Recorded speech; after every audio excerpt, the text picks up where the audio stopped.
Ford Edmonton. Thank you very much, Mr. Speaker. I rise to speak on M79, introduced by the Honourable Member for Elmwood-Transcona. The motion would make substantial changes to the standing orders as it pertains to confidence votes as well as the prorogation of Parliament. With respect to confidence votes, it would make significant changes in a number of different ways.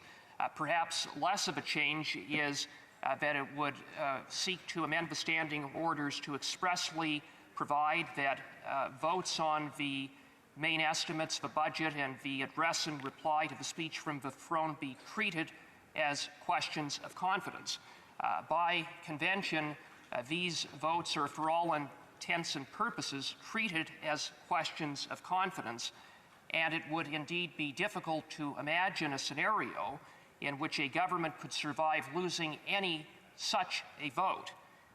More than that, however, this motion would significantly regulate and limit the ability of members to bring forward and put on notice motions of non-confidence in the government. It would do so in three ways.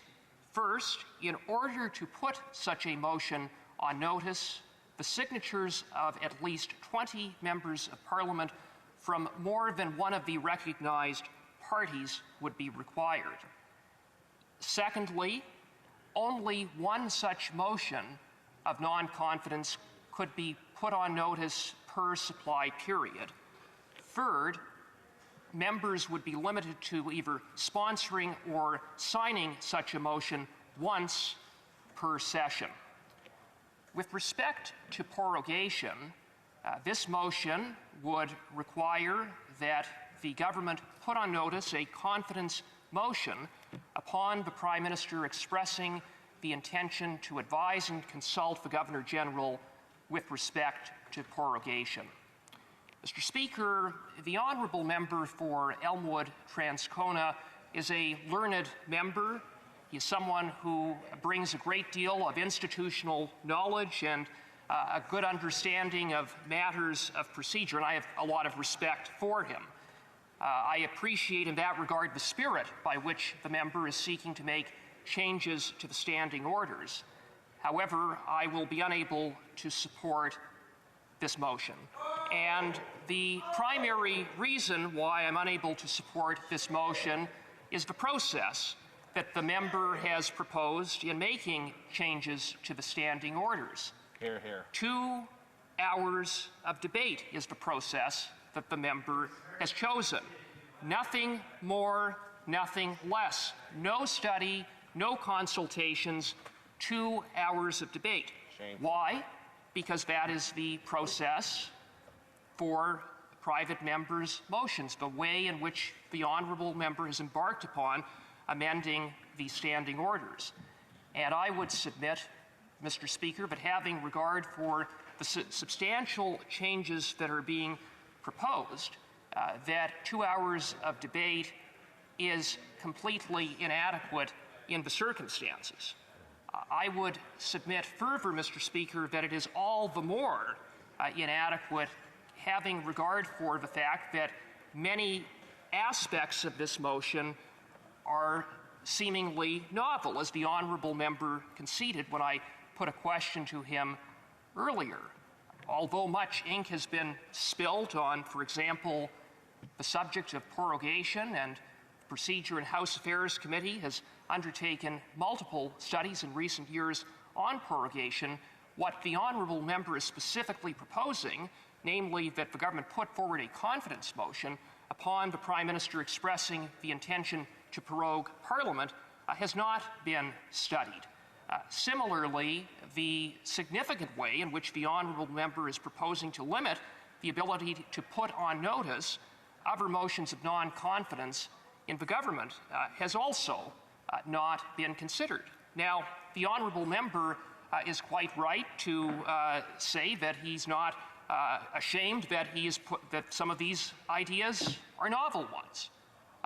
It's good to come up with new ideas. All Honourable Members should make an effort to bring fresh ideas. But new ideas need to be tested. And so what would have been better, Mr. Speaker, is if this motion contained a clause referring the items and the changes proposed to the Standing Committee on Procedure and House Affairs. That would have provided an opportunity to hear from witnesses, including experts, to better understand the implications of the many changes that the member is proposing.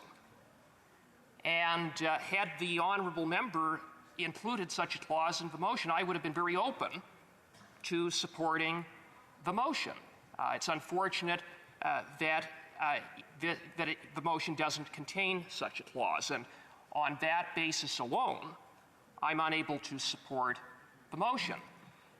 The need for study is further underscored by the fact that the motion could have constitutional implications as it pertains to prorogation. The Governor General derives the authority to prorogue Parliament pursuant to Section 38 of the Constitution Act of 1867. More specifically, Section 38 provides the Governor General with the authority to summon Parliament and therefore, by extension, to prorogue it. The authority of the Governor General is exercisable according to unwritten constitutional convention upon the Prime Minister providing advice and consulting with the Governor General. It is the Prime Minister and the Prime Minister alone who consults the Governor General on the question of prorogation. Mr. Speaker, by prescribing that a motion of confidence be put before the Prime Minister goes to the Governor General, limits the discretion of the Prime Minister to seek prorogation. Moreover, it would create what the motion proposes is to insert a wedge between the Prime Minister and the Governor General, and that in turn could impact upon the manner in which the Governor General responds to the advice of the Prime Minister. And I would note that on the question of constitutional implications, Section 41A of the Constitution Act of 1982 provides that any change respecting the office of the Governor General requires a constitutional amendment. And so all of this is to say that there are a number of considerations that need to be studied and considered, and on that basis, it would be premature to adopt the motion at this time. Thank you, Mr. Speaker.